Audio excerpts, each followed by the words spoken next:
Hi, I am Kai. The structural engineer of my choice is Choi from Korea. She is a structural engineer with more than 25 years of working experience and is currently a senior principal at Thornton Tomasity in New York City. She is an expert in designing super tall buildings for seismic risk assessment, building motion due to the wind, and waterfront developments on reclaimed lands. She has worked in many projects around the world, and one of them is the Ministry of Taxation Tower in Baku. The MOT tower is designed to become a skyscraper office building with a unique form which will symbolize Baku's motivation to new advanced technologies and design and become a worldwide landmark building.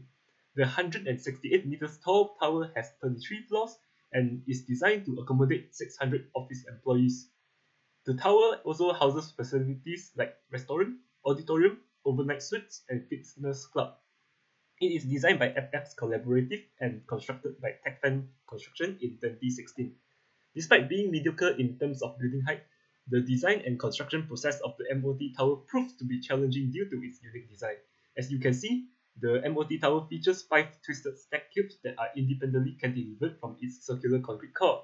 Each cube holds 5 office floors and has a column-free green roof terrace, showing a distinct separation from the next cube above. Each floor plan is then rotated by 1.2 degrees with respect to the floor below, achieving a total twist of 40 degrees from the bottom to the top. The engineers need to design a load transfer path to carry the gravitational load from the cantilevered cubes to the ground. Since glass is used as the main materials for the facade, deflection checks are carried out to prevent excessive strain in the glass panels. Besides that, the site is situated within the highly seismic Caspian Sea region, increasing the code-required demand on the structural system. Performance-based design was carried out to verify the adequacy of the seismic design. High wind demand was an added challenge as well. So, there are 8 sets of steel trusses located on the base of each cubes to transfer all the column loads from the top floor to the concrete core. The moment induced by the cantilevered truss is resisted by the force couple from the tension and compression slabs with the truss top and bottom cords. The cantilever truss cord forces were designed to have similar magnitude with its opposite sides so that they can cancel out each other, and the core only needs to resist vertical loads. Shoring was required during the construction process as the transfer system was incomplete due to the long duration of the casting of concrete floor slabs. The cantilevered trusses are designed with upward camber to compensate the anticipated large instantaneous deflection. A circular reinforced concrete core wall is used for the structure of the building to carry lateral loads and support vertical load. During seismic events, the core wall needs to resist the high overturning moment in addition to the highly concentrated compression stresses induced by the transfer trusses. Coupling beams were used in the structure as the major fuse elements to absorb seismic energy and to limit seismic forces applied to other elements. The carbon footprint of the structure can be estimated using the fact and figures provided by the main contractor, Techfan Construction, and the carbon emission factors from the ICE database.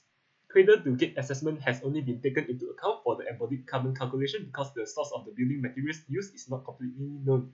The total embodied carbon of the structure is estimated to be around 23 million kilograms of carbon dioxide equivalent. There are several ways to reduce the carbon footprint of the structure. The most obvious one is by incorporating materials with lower embodied carbon into the structure. For instance, ordinary Portland cement can be replaced with innovative cement products such as Silatment that can reduce the embodied carbon by 50%. Part of the glass panels can be substituted with lightweight polycarbonate panels to reduce the amount of structural materials used. Optimization such as tapering of columns can be carried out as well. The overall embodied carbon of the structure can be reduced by 26% using this way while retaining the architectural intent. An alternative design of the tower can further reduce the carbon footprint of the tower by 38%. By removing the iconic twisting effect, the reinforced concrete core structural system can be changed to concrete frame system for the construction of a building with such height. This reduces the amount of materials used. Besides that, the use of cantilever is avoided by using the frame system. The thickness of the floor slabs can be reduced as well. Building elements can then be prefabricated off-site, reducing wastage in the construction site. Construction can be carried out easily without the demanding architectural intent.